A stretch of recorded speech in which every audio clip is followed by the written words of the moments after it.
There we go. I've just got here that we're now streaming live, so everything should be ready for us to go. And I'm just going to show you, as I say, a few of the things that aren't the subject of the talk today. And at 5 past, we'll really get going, talking then for about 40-45 minutes, and then a little time for questions at the end. And if anybody would like to, at that point as well, after we've done some questions, then we'll run through with the opportunity to have a bit of a chat for anybody who wants to stay around at this point. At the moment, you're muted and not visible. So if you're watching Zoom and going, oh my goodness, I can't wander off and come back and I'll be seen on camera, you won't be. Nobody's going to be able to see that. There we go. Let's just show you a few of the things then that I've got. We'll start off just coming in behind me. Hopefully you can see over there, there's a poster for Squatter's Daughter, which was a production that the Craggs did in 1900 in what one would describe as the legitimate theatre. They went and explored that area for 2 or 3 years. Behind me on this side, we have a poster from around about 1881, 1882, which was on when the Craggs were on their grand tour of Europe. They literally spent about 3 years on the continent, performing in Austria, Germany, all across France and Belgium, places like the Folies Bergere that they gradually became to be regulars at over that decade and beyond into the 20th century. I'll just also say there's a whole range of juggling clubs and swinging clubs there, which have absolutely nothing to do with tonight. Although the Marvellous Craggs, when they had their gymnasium in Kennington, did have swinging clubs and so on as part of their gymnastic apparatus. During the course of the talk, I'm going to make reference or show a couple of slides, so you'll be able to see this properly. But at the moment, for those who aren't familiar, there's a magic lantern slide, the precursor of the slideshow that's been post-dated, as it were, by PowerPoint. You'll see this again coming up, but here we have the water rats program from the First World War, 1915.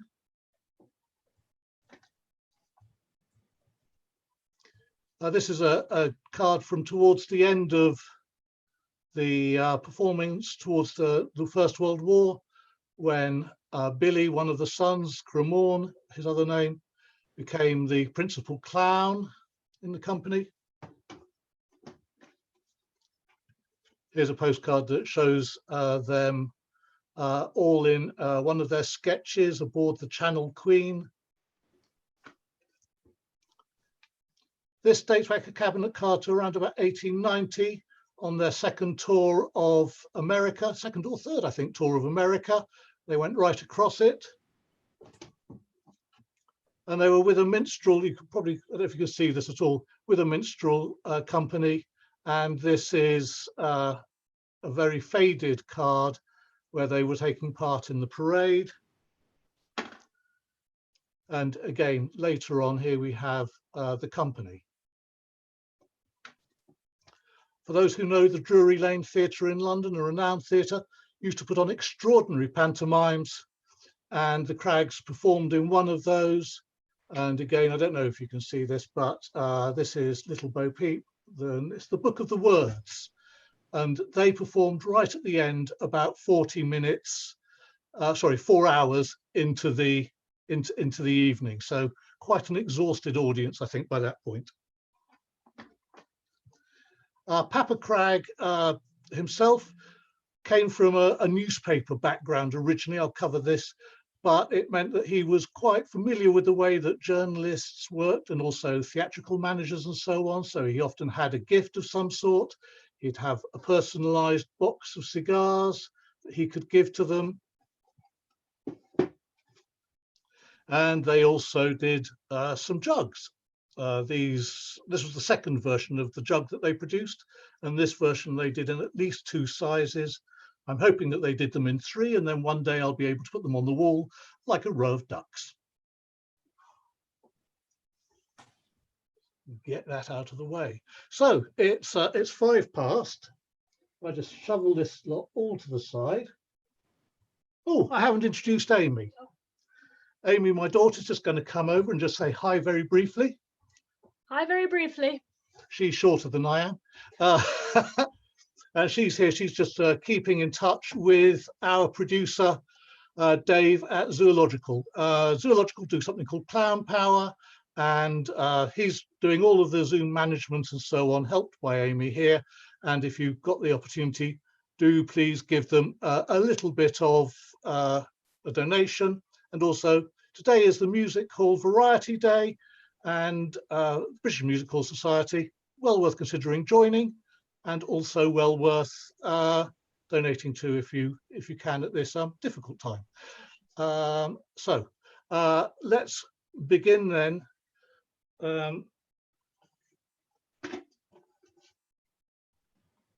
With where this story began for me. So about a quarter of a century ago, in flea markets, I found these 2 small canisters of films. They're 9.5mm films, Pathé Baby, and they were produced from 1922 onwards. One of them was the Julien's Family, and the other one, Voltige au Tapis par les Juliens. I bought them, had no way of looking at them, and eventually sent them away to be digitized so I could have a look at them. What came back astounded me. They came from 1902, 1903. That was when the original film was made. And what I'm going to do is I'm going to show you them. The interesting thing about the Julians is that they came towards the end of the Cragg's career, and a lot of what they did had its origins in work that the Craggs were doing.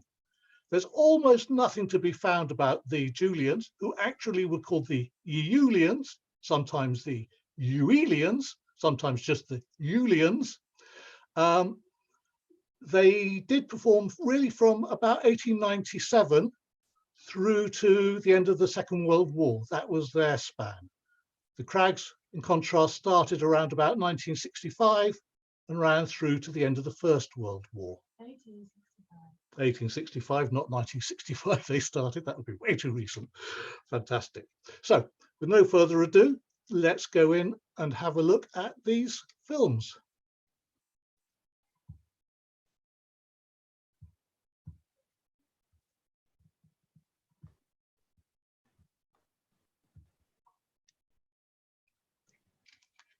So here the Julien's Family.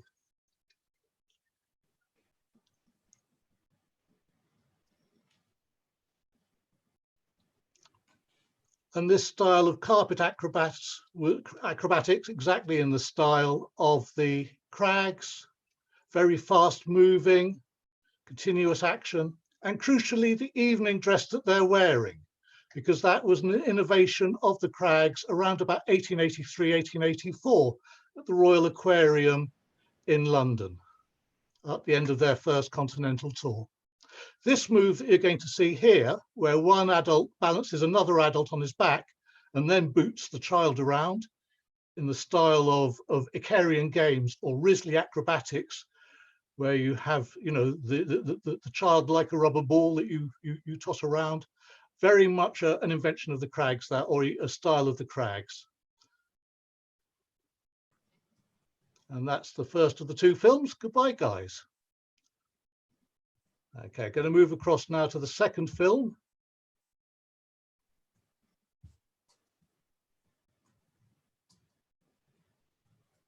Just starting up. And here they are, again, doing a range of stuff. Now, these are stacking up of people that you're going to see in a moment. Again, absolutely typical of the style of the Craggs. Building up 1 high, 2 high, popping up a 3rd person, and then somersaulting, one out of the pattern, the other one onto shoulders. One of the things that the Craggs didn't do was use the trinker, the base here that the person who's the base is using. They just lay flat on the ground or on the backs of another member of the family.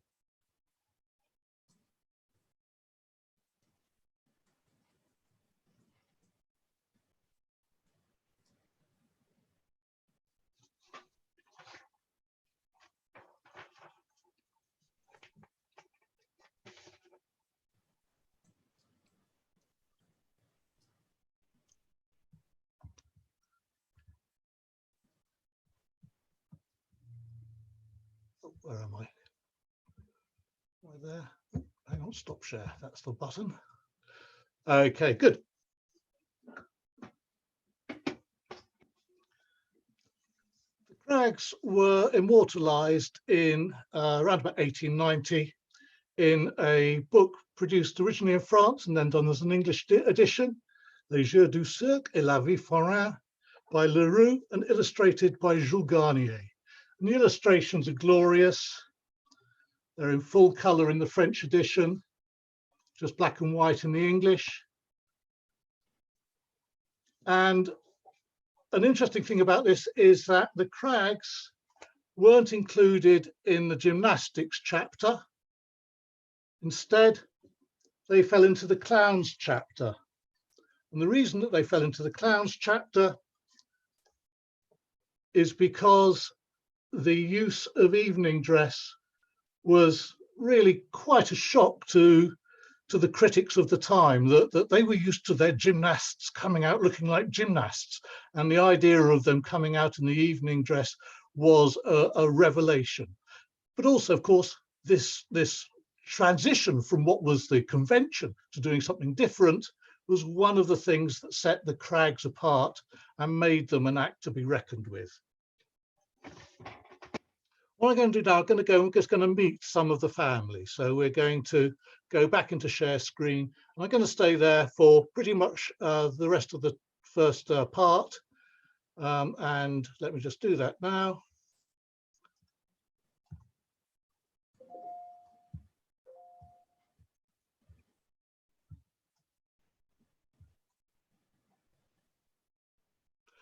And here from that book, we have around about 1887, illustrated when the family were at the Folies Bergere, most of the family. In the center, J.W. Cragg, real name, John Williams. J.W., John Williams, his mother's maiden name was Harrop, and so he had that name. I've got a question here from Amy. Sorry.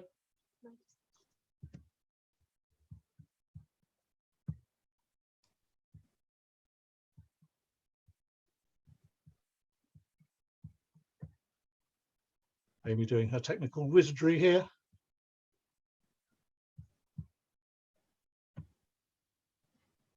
Very good, thank you. Okay, so have a look. Is that properly full screen now, hopefully? Tell me yes. Okay, great. Apologies for that.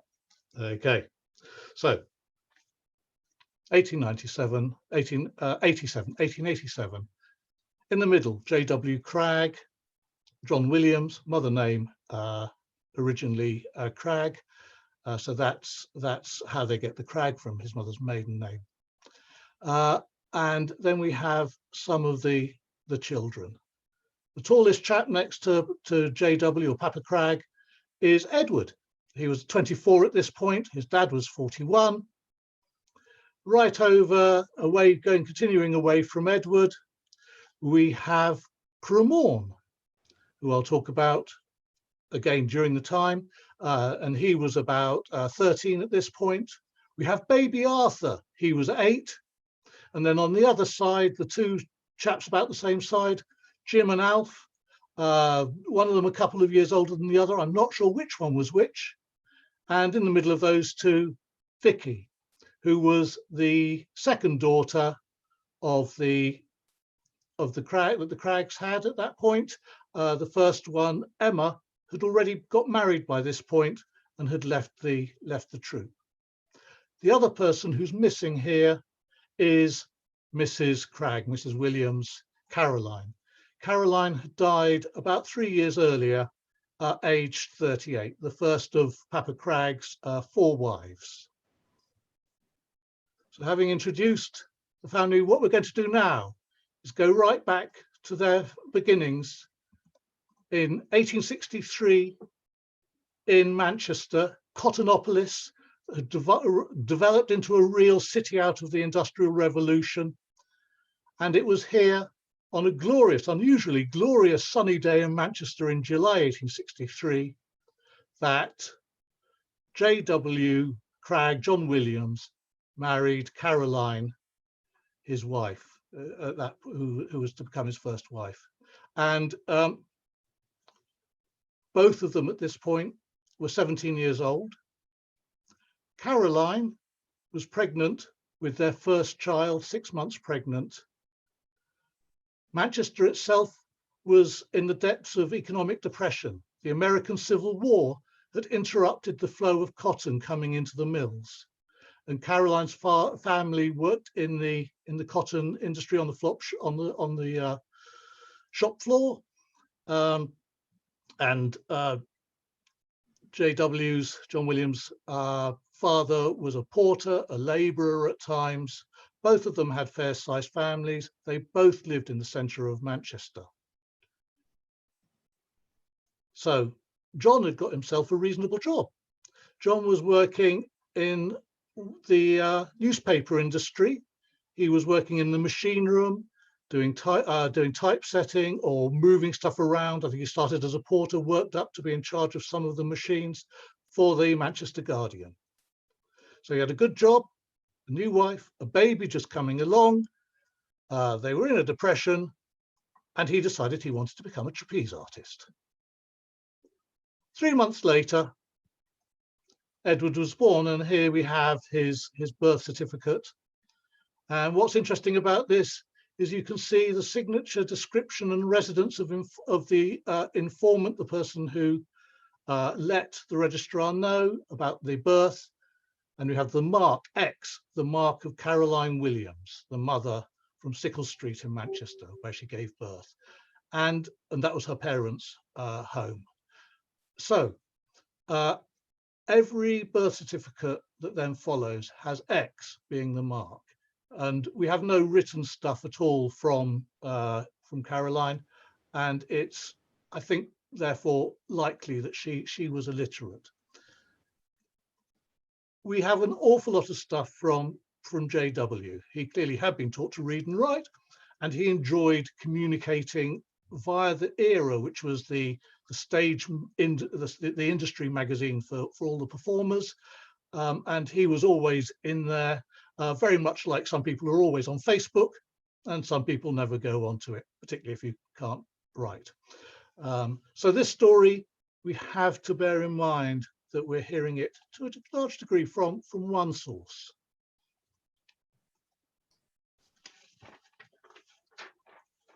Why did Papa Cragg, JW, want to become a trapeze artist? And the answer, in large part, probably is this chap here, Jules Léotard, the inventor of flying trapeze. And I think the bottom 2 pictures here are the most useful. The Instagram one, absolutely sensational gymnast, had invented flying trapeze above his father's swimming pool in Toulouse, performed it at the Cirque Napoleon in Paris, and now the Cirque d'Hiver in 1859, and it was a huge success. Flying trapeze at that point, over a trestle, there was no net, one person flying, somebody else swinging in a bar from the ground one way or another, but no catcher. And as you can see from his Tinder picture here, he was quite the matinee idol. He was quite the celebrity and somebody that you would look to emulate. 1859 in Paris, 1861, the first time he came to London, to the Alhambra in Leicester Square, which is now where the Odeon is. And this was a huge and important establishment. And Leotard, absolutely, it would be the kind of place that, you know, a top act like Leotard would come to. And here we have, this is an original program from that first appearance in 1861 with the wondrous Leotard on the flying trapeze. As always, people immediately start copying things. So in fact, by the time he came here to do flying trapeze, somebody else had already done it. In 1863, 5 months before the wedding of J.W. and Caroline, it was the first time that Leotard made a tour of the provinces. And his first place was up to Manchester, and he performed there. And it would have surely been something that J.W. Cragg would have wanted to go and see. Whether he could afford it is another matter. It was quite expensive. And at the same time as Leotard was performing, there was a doubles act performing, a doubles trapeze act, static, performing in one of the other music halls, and also an advertisement saying that the week after Leotard left, there would be another trapeze artist doing exactly the routine that Leotard had done here for a fraction of the price.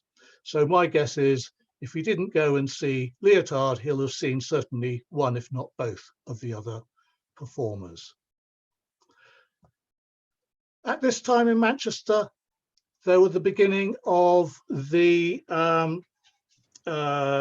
Working Men's Institute, and J.W. working in the newspapers at night, setting type, being involved in the printing presses, had nothing to do during the day.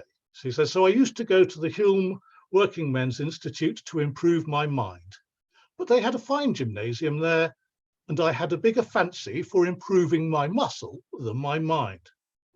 He got together with a friend of his, a fitter called John Murray, and John Murray was to become his partner. After a while, they rented a garret and put up a trapeze in that over the hatch that you accessed it from, and there they built up their act.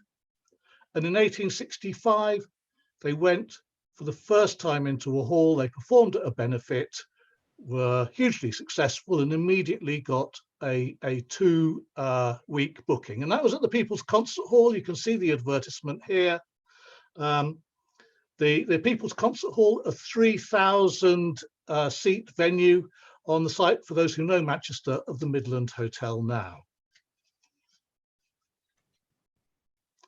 The brothers rapidly decided that A, they could make a living of this, and secondly, that the Brothers Williams wasn't very catchy. The trend at that time, and to an extent still, is to give yourself a slightly more exotic name if you can.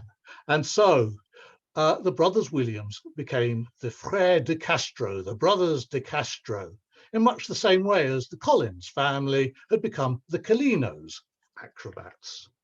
It was all the rage.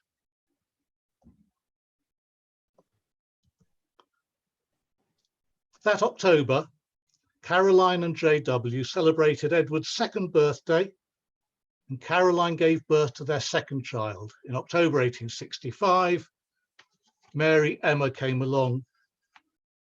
In between those two events, the birthday, age 2, of Edward and the birth of Mary Emma, along came an advert in the Era, wanted first-class male and female equestrians and gymnasts for Manchester and Dundee. Address Sanger's Circus, Portland Street, Manchester. Now, Lord George Sanger, at this point, was 40, a decade into his career running a circus with his older brother, John. They'd been born and raised traveling with the fairs, and they were making a success of it, and they were really on their way up. The way it worked, 3 months was spent in a permanent circus building. In this case, they'd just built in 8 weeks the Great Hippodrammatic Circus in East Dock Street, Dundee. And so in December 1865, the De Castro troupe, the 2 brothers, their wives, the kids, took the train along with the elephant and the camels and everybody else to Dundee. And they performed there for 3 months. And they were there with some of the great performers of the era. They, Powell, Clark, Feted. In fact, Feted's son was the same age as Edward, and Feted was the clown the junior Feted, who went on to work with Chocolat, one of the most renowned clown acts of all time. So these were great people to learn from. And while the De Castros went in as gymnasts upon the trapeze, what they did, and you can see them there, the brothers De Castro, they built up their acrobatic base to go with their gymnastic aerial base. The show was split into two parts. The first part of the evening being displays of horsemanship and trapeze and a bit of clown and so on, some vaulting. Then the second part, the hippodrama, with a range of performers and a whole performance on horseback, equestrian and gymnastic entertainment starting, and then the glorious spectacle of Mazeppa, or the wild horse of Tartary. And they rotated various shows around during the 3 months they were there. At the end of the 3 months, the circus went on tour for 9 months. Before we do, let's just have a look. Here we have an indication of the style of act they did. 2 static trapezes, one above the other. One hangs from the lower one with his face turned downwards. The other one creeps down from the one trapeze down, reaches the first one, and then they go through what we'll describe today as a static trapeze routine. As it says here, both men then twist their limbs together in snake-like coils and do things of that kind, which Dr. Johnson describes as so difficult that it is a pity they are not impossible. On the tour, they were moving on every day. They start in the middle here with the blue dots. This was the 1866 tour. The purple dots, the 1867 tour that they were also on.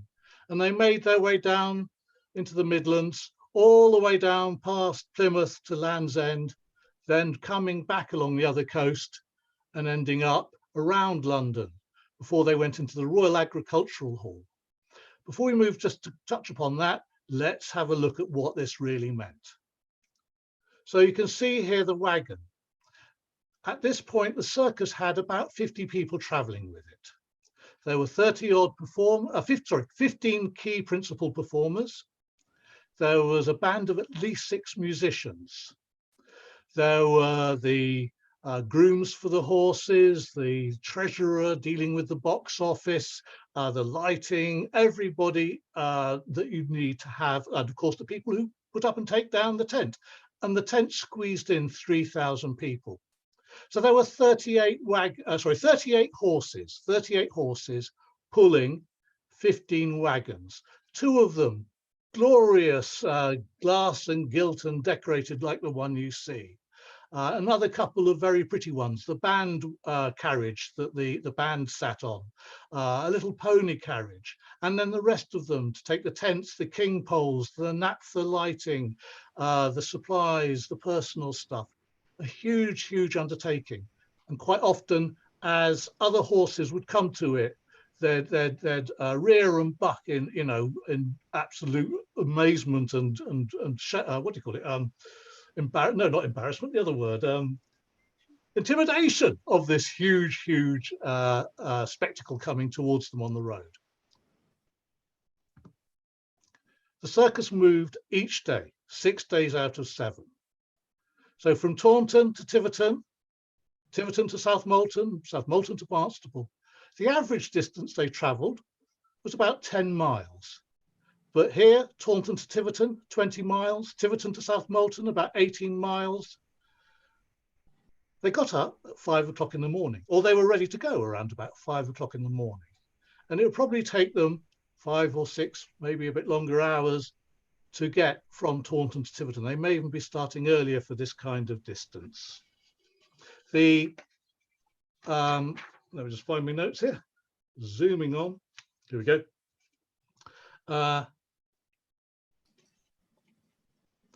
So walking between, traveling between Taunton and Tiverton, this huge procession, and JW recalled, we were married men, but they wouldn't accommodate our wives in the carriages, so we had to walk beside them all the way.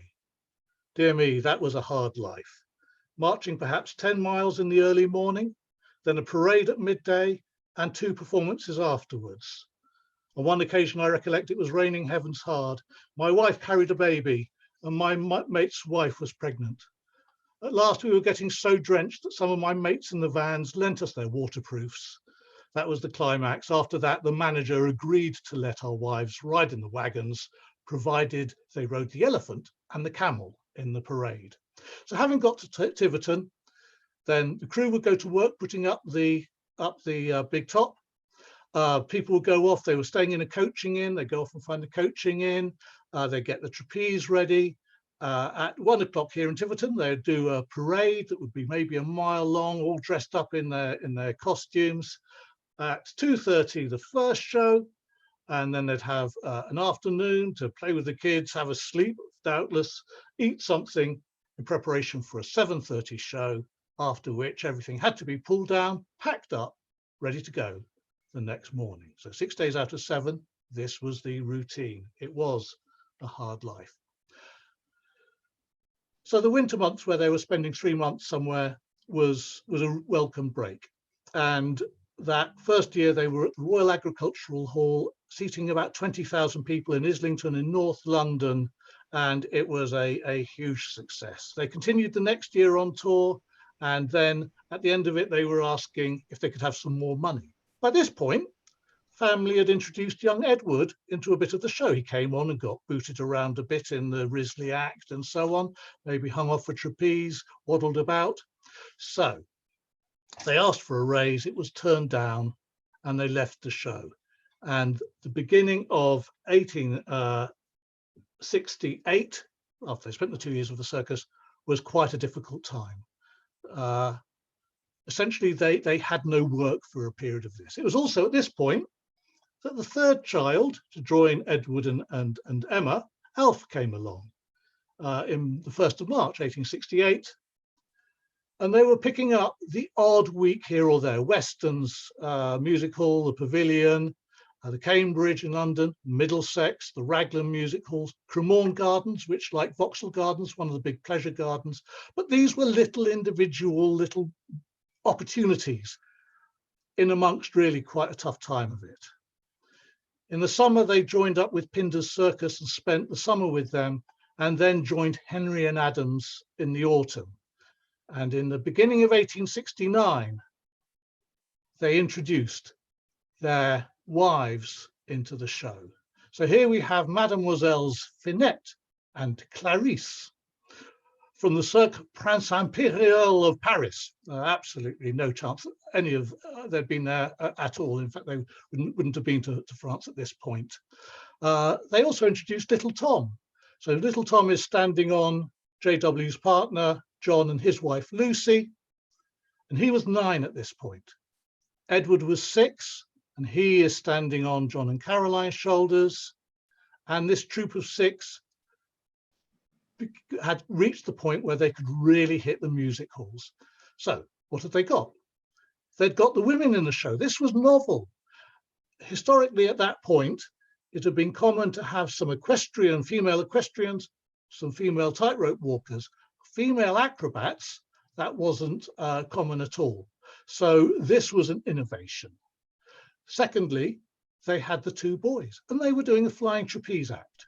So you had an acrobatic act involving the women. You had the trapeze act of the 9-year-old and the 6-year-old. You had the doubles trapeze act of the 2 men. It made a good chunk of an evening. As one troupe, it was more affordable than perhaps having several troupes, and the skill level was high. And they toured. Now, the railways had really kind of come to really be established by 1850. So by the end of the 1860s, no trouble in making your way around by railway or steam packet to the Isle of Man. And you can see here the distances in that first year they were traveling. Isle of Man up to Glasgow, 2 weeks in Glasgow, quick, get down to Swansea. So a lot of traveling. And for a group of 6 performers, some other infants, all their props, all of their luggage, quite expensive. And we'll come back to that expense in a bit. For now, we can say that they had a successful time. touring around, and at one point came to Bradford. And you can see the advert here, performing at Pullen's Music Hall in Bradford. And we have a little review here.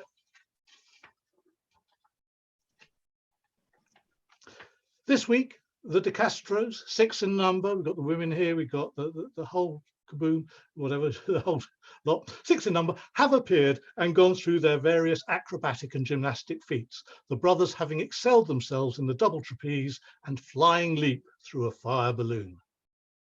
Now, frankly, the brothers' feats there pale into insignificance compared with Caroline, who, while they were there, in between shows, gave birth to their 4th child, James Henry Pullens Williams. James Henry Pullen Williams, because they're performing at Pullen. No chance that he would forget where he was born. They carried on touring. And in 1871, March of 1871, they came to London for a 3-week engagement. They were going to be 3 weeks in London, other stuff lined up. But actually they stayed in London there for the best part of 2 years. Their first engagement in London was at Wilton's Music Hall, which today is considered to be, well, first of all, still exists, and secondly, is considered to be the best example of an early music hall still surviving. And you can see the barley sugar twisted columns here, like the sweets, barley sugar sweets, twisted, that supported the balcony, the performer on the stage. As I say, from 1871, this is exactly the year that they were first at Wilton's. And they performed in Wilton's over that 2 years for no fewer than 13 weeks. And if we have a look here, we can see the hall pretty much as it is today. And we have a description.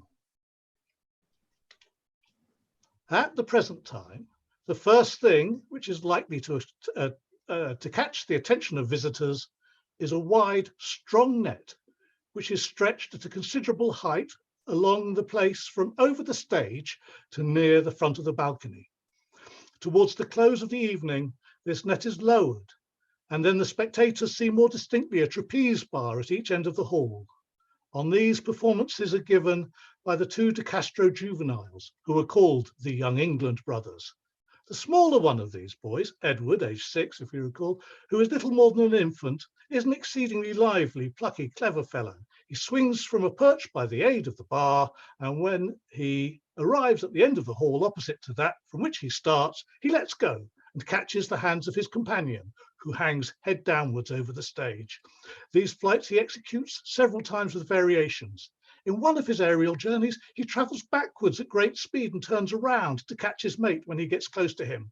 He is a marvellously quick and intrepid child and causes much astonishment and amusement by his acts. The people are also amused at the highly impetuous manner in which he rushes from his alighting to his starting place along a strip of carpet which is on the net.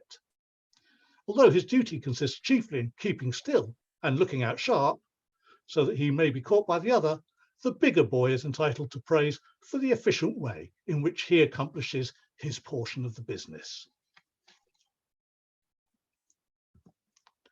Also around about this time, they had their 5th child, Cremorne, because he was born on the same day as Cremorne won the Derby, 29th of May. Hence, William Cremorne Williams, Cremorne Cragg. Whilst in London, the children and the parents didn't just perform at one music hall. In fact, the Oxford Music Hall was the hall that they were going to spend most of the time at, no fewer than 32 weeks spent at this. This was on Oxford Street by Tottenham Court Road, for those who know London. Centre of town, music hall, 32 weeks in 2 years. That's a heck of a long time again to be spending, really clearly drawing in the crowds, clearly popular.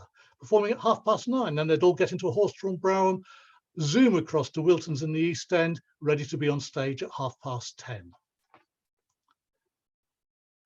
While they were in London, they built up a new act. It was going to be called the Pentathlon Revels. And it was prepared in a cowshed in Islington, so likely just around the corner from the old circus space for those people who are familiar with the National Centre for Circus Arts today. And it was unveiled at the Oxford Music Hall. This is the picture you can see here of the hall on the 28th of October 1872. And the reviews were great. We question, said the paper, if a higher display of athletic skill combined with mathematical accuracy has ever been witnessed in this country. They most satisfactorily prove the right of the performers to rank amongst the foremost gymnasts of the age. 4 nights later, the Oxford Music Hall burnt down. 2 or 3 iron beams which sustained the roof were still intact, and from these depended wire ropes which once sustained trapeze bars. The stage was entirely gone, and it would have been difficult for anyone not acquainted with the building to say where it originally stood. De Castro troupe lost all of their props, their net, the trapezes, costumes, about £500 worth of stuff at the time. And at this point, with both families getting bigger, the 2 partners, J.W. and John Murray, decided to split. And John Smith is the next person who came along, an entrepreneur, well established in taking companies for a tour of Australasia and Southeast Asia. And he came across looking for talent and picked up Alfred de Castro, Petit Alberto, Elnina de Castro, Madame de Castro, Petit Annette, and Young England to take to Australia. The other performers he had here were Frederico Eric, I assume Fred Eyre probably as a name really, who did an act standing on the swinging trapeze act, standing balancing. Harry Sefton was a dancing spider. Arthur St. Vincent and Madame Montebello were did duologues and ditties together. Valentine Vox was a ventriloquist who had 2 dummies that he worked with and made talk. Jessie Danvers was a Scotch vocalist, and Nellie Forrester didn't come on the trip in the end. So this lot set off. It took 3 boats in those days to get from the UK to Australia. First of all, they took a ship to Alexandria. From Alexandria, although the Suez Canal had just been built with sail, this wasn't the easiest way to get through. So they took a train across Egypt to Suez, where they took another boat, the Hindustan, the top boat you can see, to Bombay. And from Bombay, they then took the Baroda down to Melbourne.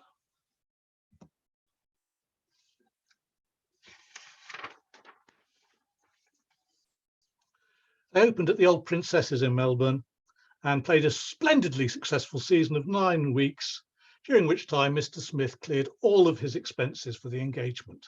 From here, they went to the Theatre Royal in Adelaide, getting reviews. Mr. de Castro, his wife and 3 children next called for notice. The 2 adults showed great agility and immense strength of muscle, each in turn taking his or her place as the pedestal of some novel human pyramids and thus supporting the remainder of the family. The children, the eldest of whom cannot be more than about 8 or 9 years of age, go through a number of new tumbling evolutions, and the 2 boys exhibit much precision and daring on the double trapeze. The elder, Young England, who is likely to be a great pet with the audience, is a most astonishing little fellow and brought down the house repeatedly by his gymnastic skill, finishing with a back somersault from the soles of his father's feet, the Risley style, returning in his descent to the same precarious position. And shortly after that, they introduced Young Australia, young Cremorne, onto the stage, aged 2½. So the family were hard at work. From the big cities, they moved to the gold rush towns, to Geelong, where Mrs. Cragg, Mrs. de Castro, had a bit of an accident. She was performing the difficult feat of leaping backwards over her husband's shoulders when her heels caught, and she landed on her back on the floor with considerable violence. It was thought she'd been quite seriously hurt, and turned out that she was all right, actually. Let's just think about that. You're standing on the stage in front of your husband, you jump backwards over his shoulders. Well, no wonder she caught her ankles, her heels on his shoulders. They moved on to Sandhurst. Oh, look, here we are with W.G. Grace, the cricketer, and the All England 11 that they performed to at the St James's Hall there. And it was while they were in Sandhurst at the Metropolitan Hotel that 1 month after Mrs. de Castro had her fall on stage, she gave birth to Vicky. Vicky, named Victoria, because they were in the state of Victoria in Australia, you'll be pleased to hear, lived up to be in her 80s. So clearly that fall had no great detrimental effect on her. They didn't stay there, they moved straight on back to Melbourne, and from there took the steamship Dandenong to Sydney, where they performed at the School of Arts, and then took the Wonga Wonga to New Zealand. And in New Zealand, they opened in Auckland and performed at Thames, Nelson, Wellington, Lyttelton, Christchurch, Rangiora, Kaiapoa, and Dunedin, spelling mistake, Dunedin. Okay. At the end of that, the original company split up, and the family, and you can see them as they are here, the four principal performers who had arrived in Australia with the addition of Jim, Cremorne, and baby Vicky. I think there's another one in there. Alfred, Jim, Cremorne, baby Vicky, maybe that's it. Set off on a boat to go to Manila.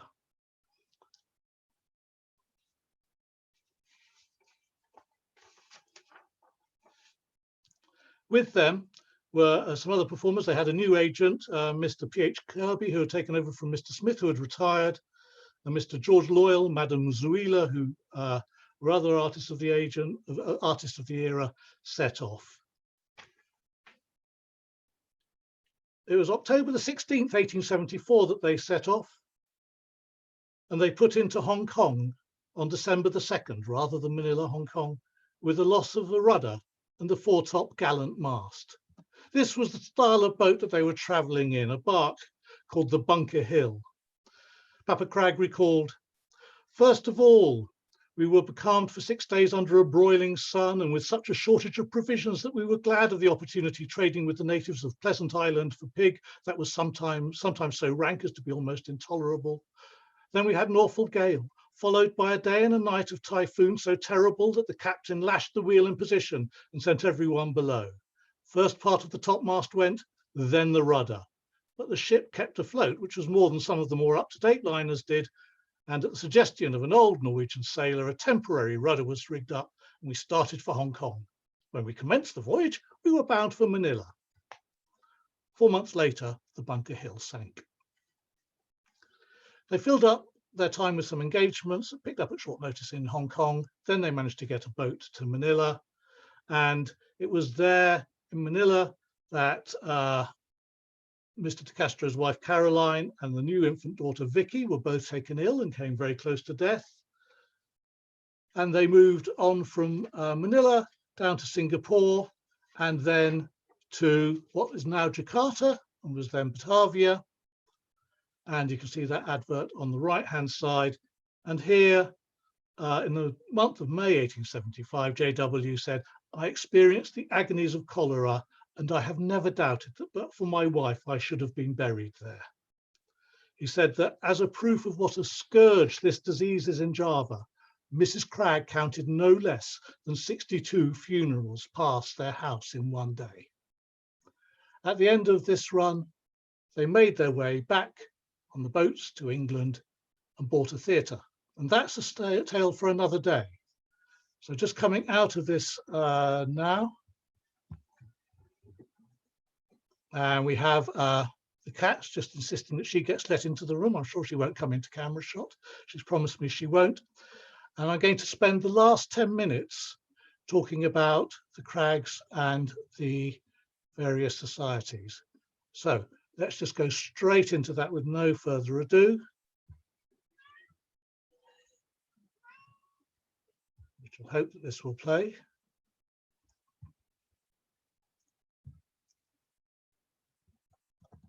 doesn't like doing that. Let me just do this. This is what happened last time. I've learned nothing. I'm just going to go over here. Oops. Oh, hello. That's not what I want. I want to do that. I want to go to there. And I want to go back to Zoom. Go to share screen. Click on this. Go to share. This is all as new for me as it is for most of you. And start from the beginning. No, don't start from the beginning. Oh, well, let's just zoom, zoom, zoom. Ha ha, it's called Zoom. Zoom, zoom, zoom, zoom, zoom, zoom, zoom, zoom, zoom, zoom, zoom.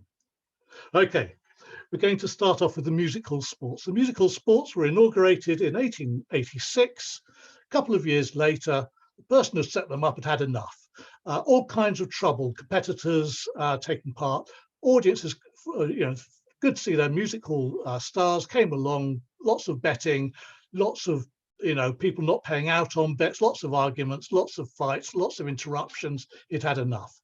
So in 1889, a new committee was formed, and with it a new fund, the Musical Benevolent Fund, that it could support. And Papa Cragg was a member of the committee of that. And he stayed a member of the committee of the musical sports for years and involved with the musical sports right to the end of their time in 1910. Here we have Papa Cragg squeezed in between Mr. Richard Warner, an important agent for the musical professionals on one side, and Mr. Newson Smith, the new style of theatrical manager who had the London Pavilion, for example, on the other side, squeezing him in. They all took part in races. I'm not sure all of these men took part in races, but there was a musical managers and proprietors race, which Papa Cragg was quite good at. The flip-flap race that we saw in the Magic Lantern slide there, the boys took part in that. And the 1889 race went very well. The 30 yards flip-flap race excited a great deal of interest, the winner being found in a member of the Craggs troupe of acrobats, which also supplied the winner of the managers and proprietors 100 yards handicap, the second in the 120 yards hurdle, in the three-legged race, and in the juvenile half-mile bicycle, and the winner of the obstacle race. Not to be outdone, a few years later, Miss Victoria Cragg won her event, the 100 yards ladies handicap, ably, though she ran in skirts, disdaining the more masculine fixings which several of her sister competitors adopted. Joe Elvin was a big name in the musical in these days, hugely important in the development of all of the benevolent funds and so on. And he took part in the 1889 100 yards running handicap animal race. The Era reported he was dressed as a rooster. The rooster, not being hampered in the lower extremities, won by half a yard, a trifle more dividing the camel and the horse. The giraffe, notwithstanding its long neck, did not this time have a look in. In 1895, J.W. Cragg was president of the musical sports. In 1889, he'd also been president of the Music Hall Artists Cricket Club, by the by. But here he is in 1895. He cut short a contract in America. He said, no, we're going to have to cut this contract at this point. We can't stay the time you'd like us because we have to go back to the music hall sports. But in 1895, J.W. Cragg was also the King Rat of the Grand Order of Water Rats. The Grand Order of Water Rats was started by some musical performers, principally Joe Elvin, who I mentioned earlier, and a guy called Jack Lotto of Lotto, Lillo and Otto bicyclists, who had a trotting pony called White Rat. And they got together socially at the White Horse on Brixton Road in London. And around 1889, in the summer of 1890, they established this society, the Grand Order of Water Rats, an exclusive show business group by invitation only. Very small, very select. The Craggs were in America touring at this point, so they didn't join absolutely right there. But as soon as they came back, Dan Leno proposed that JW and Edward be invited, and they were members 61 and 62, with Alfred later joining us as member number 82. So 61, 62, 82, 3 members of the family. To give you an idea, there are still today a maximum of 180 members. So it gives an indication of the status the family was held in. And as I say, having joined in 1892, 1895, he was the King Rat, the objectives being to assist members of the theatrical profession and have by and large a very good brotherly enjoyable time. And the Craggs continue to play a role in this all the way through, and we can see here there used to be matinee performances, fundraising, and there's one on the left pre the First World War. Second photo, you can see the Craggs in at number 8 on the programme. 1915, and so a much cut down program from the rather nice one from 1911. And these matinee performances, fundraising, ran from 1901.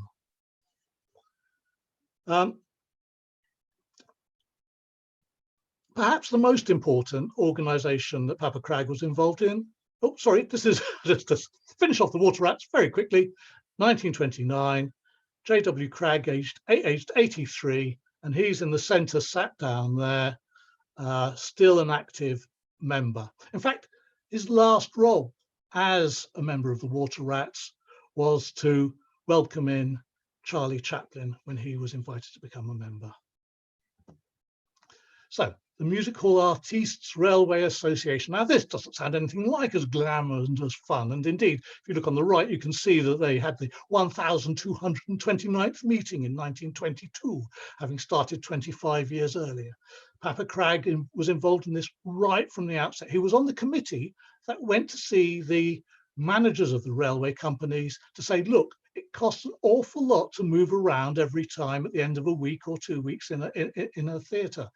So can we have a concession that if there are 5 performers or more, they get a reduced cut rate ticket? And this worked. So 2,500 musical performers became members, making it the biggest one. And over time that grew until by the 1900s, there were 7,000 members. Papa Cragg still on the committee, later on the Honourable Trustee. And they raised quite a lot of money. And at one point, Joe Elvin, picking up an earlier initiative, decided with his colleagues that it would be a good idea to try and establish a music hall home. And that was when Brinsworth House, which today still exists, the Royal Variety Command performance that's done each year, raises money to pay for the home and for the benevolence that's needed to support families who have fallen on hard times. J.W. Cragg, one of the signatories for part of the process to get to Brinsworth, a member of the committee, and one of the noble 600 who contributed to the paying off of the mortgage for Brinsworth House.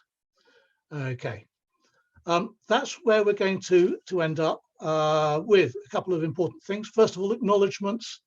The descendants of the Craggs have shared some photos with me, which is wonderful. The newspaper, the online newspaper archives, incredible.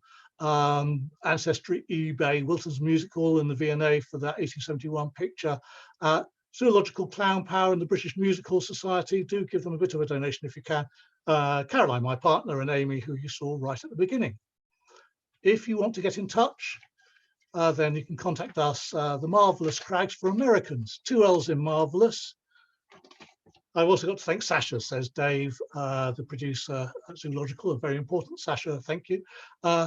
And website, themarvellouscraggs.co.uk, which also has a contact form, Twitter, Facebook, and Instagram.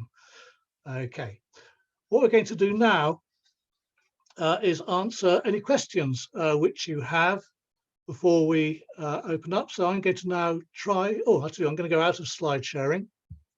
Here we go, out of slide sharing. And I'm going to go, so we've got one question. Can you speak a little bit about the research process and what kind of sources you use to get all this fascinating info?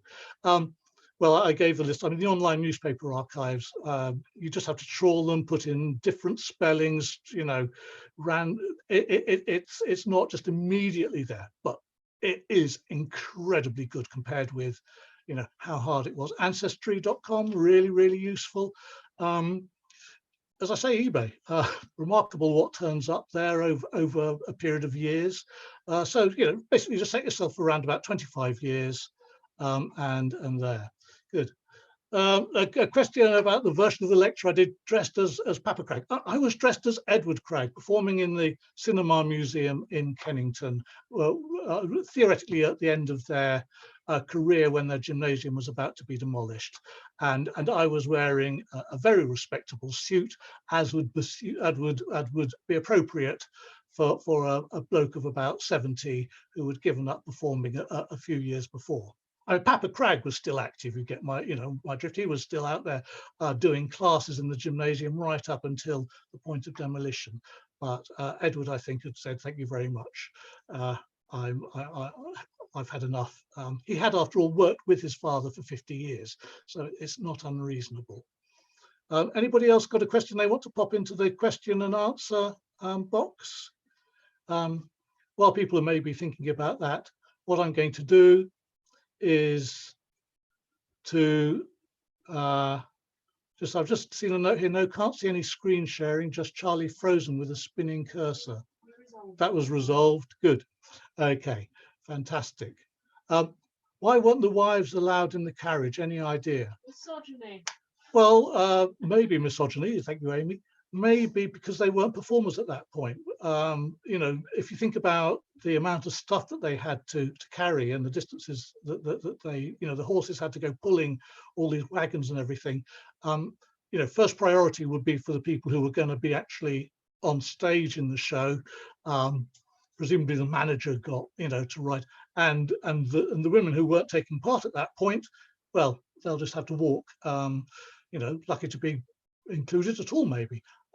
Clearly then there was the kind of deal struck according to Papa Cragg, and again I emphasize this is all from Papa Cragg's perspective by and large. You know, we don't have the voice of his wives. We have very little voice from the children. Again, I don't know what kind of education they really had. So Papa Cragg is the person that we really hear from. So what we're going to do now is we're going to open up. I described the boys doing a flying trapeze catch. Was this a new innovation at the time? So 1859, the flying trapeze had been invented. No net, no flying to catch. We're talking about late 1860s flying trapeze to catch over a net. So within a decade. I think it started a little bit earlier than that, but it was still comparatively new. You know, this was absolutely in its infancy. In a contemporary way, if one thinks about maybe the development of silks over 10 or 20 years and the way that that sort of came along, it would have been very similar. Any more typing away on the chat, or is there any relation between the Craggs and the Hanlon brothers? As I seem to see some similarities in their stories. How do they compare? So the Hanlon brothers were, I mean, you know, go and look them up. The Hanlon brothers was just such an important family, and absolutely similarities. You know, everybody was watching everybody else. Everybody was reading in the era. There was another family, the Silbans, who went on to join Ringling Brothers, Barnum and Bailey as the Silban something or other, Sigrists or Siegfrists. And there was one point in the era, as I say, the Facebook of the age, when Papa Cragg and Monsieur Silbon, whose probably name was really Bilson or something, had a spat about which of their kids was the best at flying trapeze. So people were copying each other, people were innovating and seeing other acts.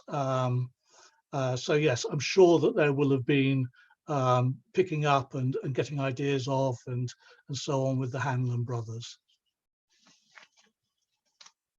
I'm going to pop out of the questions there, and I think what we'll do is, for those people who would like to stay, oh, I'm told here the Hanlons invented the safety net.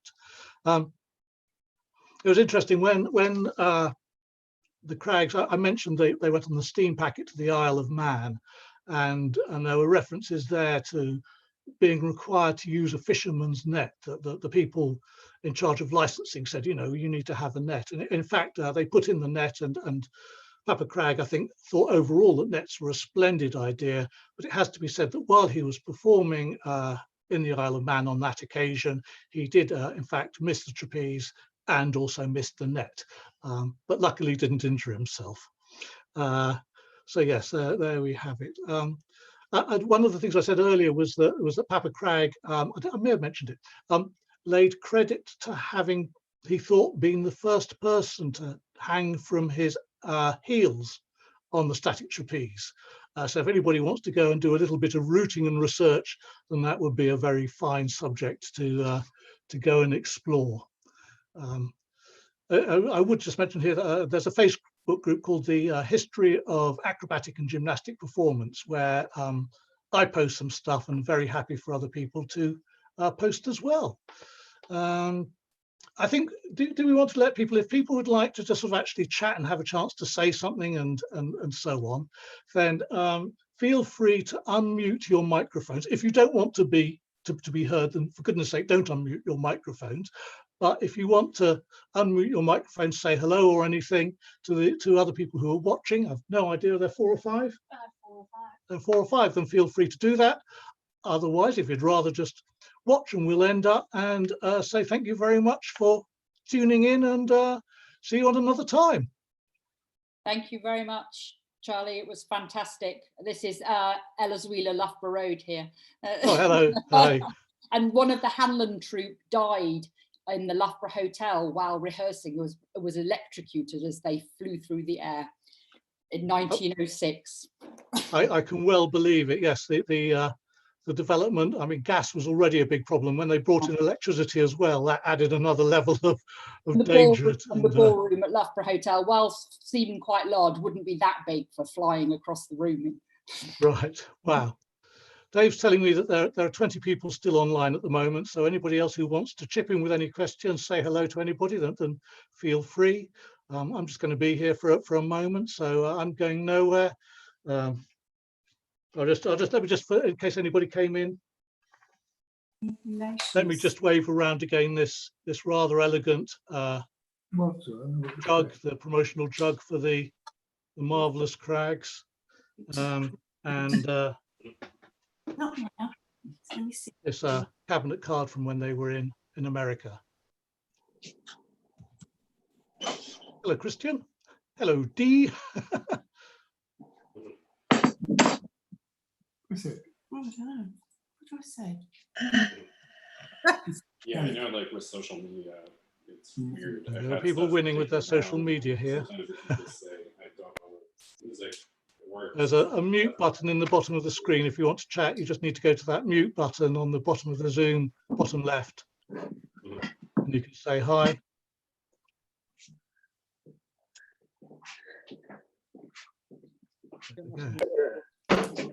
Hello. Scrolling through. Oh. Hello. Very good. Hello, Peter. Peter, wonderful acrobat who was with our Chaos Ice Invader acrobats. Help you in a minute. Got it. Hello. What a strange thing this is. It said that the hardest thing to do these days is to end a Zoom talk. Nobody knows at which point you kind of wind it all down and say goodbye. So first of all, I'm not going to be upset at anybody who's disappearing at this point. And again, if you want to say hi, equally drop me an email or as you like later. Hello. Hello, Brian and Jan. Hello. Nice to see you. We came along to your talk last year, the year before. I gave you some photos of the Craggs. It's strange to have like a non-physical space where it's happening. We were like, oh, I need to make sure. Yeah, Brian, yes, I heard that. That was sorry, Jan, that was, yeah, the photos, fantastic to get those. It's not that Of simple. a bit of a later time than I was talking It's about very different. today. Yeah, yes. I just wondered if there was any feedback from it, whether or not any more relations came forward at all. I'm in touch with a couple of other members of the family and very happy to, pass contacts on. It's funny because I'm not a member of the family. I kind of don't want to interfere with people's privacy, and some people may want to communicate with others and some may not. So I'm very happy to pass on details, but only with approval from both parties, as it were. It's not my job to do otherwise than that. I did contact one of the people you told me about, and he kindly sent me a family tree. Massive, hundreds of people it seemed. So I was very grateful for that, and he sent me a DVD with it all on, which I found very interesting. Hello, Jack. Yeah, it's amazing the source there, but also just how complicated the family trees are. I've discovered that there are various red herrings along the way, and it took an awful lot, partly as well because they spent time in America as well. So there's whole aspects of the family there. One of the children, for example, married one woman. She died, and then he married her sister. But because that was kind of connected with America, it's almost impossible to find out. You suddenly come in and go, that doesn't make sense. She can't have been that old at that point. And gradually, through obsession, frankly, you got to work it through. Hopefully, I think from today, hopefully you've got the feel that, this is a fantastic story. And the story, this decade is just one of the decades. It went on like this. They stayed, really big, top of the bill artists throughout their whole career. And evolved and changed and adapted, had dramas along the way. So, the book is being written, and if you see, I don't know if you came in at the beginning, there's a poster here for the Squatter's Daughter from 1900, the Ambassadors as the Castros when they were performing in the 1880s in France. So there's gradually a wealth of material built up, and I think a cracking book. Just need to get onto a point where I can talk to a publisher and go, yeah, would you publish it? Yes, you must. Yeah, definitely let me know if that takes place. I certainly shall. And anything you find out, of course, I'd love to hear. And yes. Thank you. Really pursued lots of them, but thank you very much. Very interesting. Okay, thank you very much. Okay. Anybody else wanting to? Hello. Anybody else wanting to say anything here?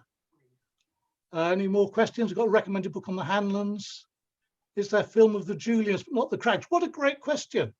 There was film of the Craggs. They were filmed in 1899 in America, I believe in the Costa and Bial's roof garden, filmed by Edison, shown around the world. Haven't yet got a copy. So if you do find a copy of the Craggs family, it was called, or the Cragg family, then please let me know. Also, they had 2 bits of music published. One of them was called the Craggs Waltz by a chap called Bosanquet, who was the musical director of the Canterbury, and another one called On Tour Waltzes by the musical director of the Folies Bergere, Desaumes, although it was pronounced Desaumes, it was spelt Desaumes, D-E-S-O-M-E-S. So if you stumble across those, then please let me know. Any other last questions there? Hello, who's that? Hello, Diana. Hello, Charlie. Lovely to meet you too, after all these years of exchanging. Absolutely, yes. Did you enjoy that? Very much, yes. Thank you. And I shall try to get the rest of the photographs to you. That would be absolutely splendid. Yes. It's so strange, because I'm just not connected with the family, and I don't have any desire to kind of go and poke around in anybody's life after 19 sort of 30 at the very latest, around about the time Papa Cragg died, you know. Yes. But yeah, so it feels very strange. As I say, I don't want to tread on people's toes. Oh, Luckily, it's lovely. It's fascinating. Thank you. well, thank you. That's lovely. Yeah. But yes, to get you've got some super stuff, so that'd be lovely to get some better copies of. And I do remember meeting Auntie Vic. Oh yes. So she was quite an old auntie when I was a tiny little girl, and I remember going to visit her. Yeah, so she lived into her 80s. Yes. So yes, that was a real.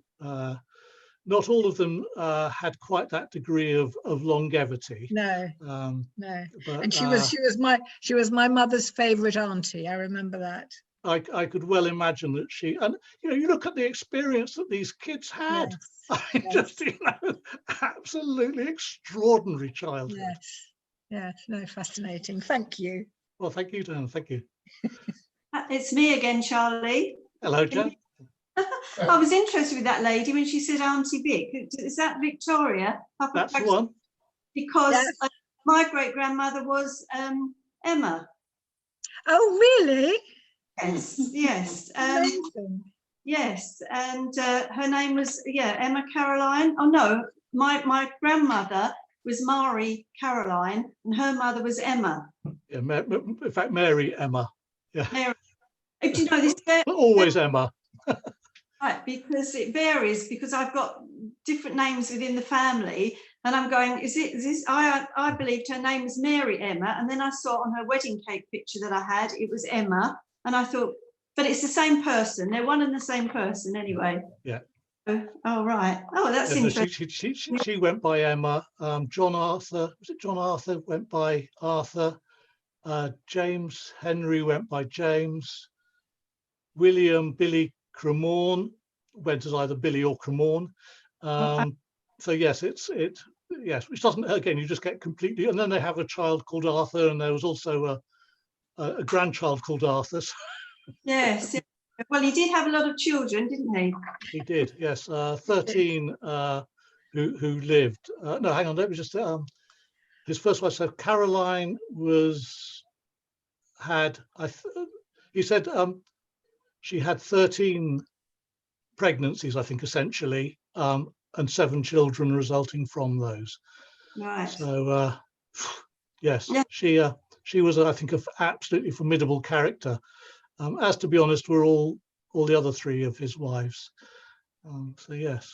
I don't know how he got the energy with all the I mean, that's the thing, he's performing, he's traveling, he's having all the kids, he's getting married left, right, and centre. Hardly a break between one dying and another one, getting married.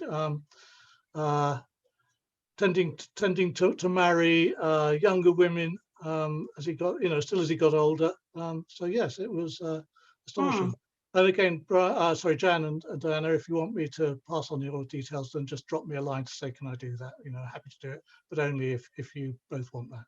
Fine. Yes, well, I'm quite happy for that. So yeah, yes. I'd be happy too. That would be lovely. Yes, please. Okay, I'll do that. Fantastic. Okay. Very good. Charlie, thank you very much. Okay, thank you very much. Very good. Yeah. Anybody else want to say anything? Otherwise, we'll wrap it up there. As always, thanking. Thank you very much, Charlie. That was brilliant. Thank you. Andrew, thank you. Very nice to see you. Are you ensconced at home rather than traveling at the moment? Yeah, San Francisco at the moment for the foreseeable future.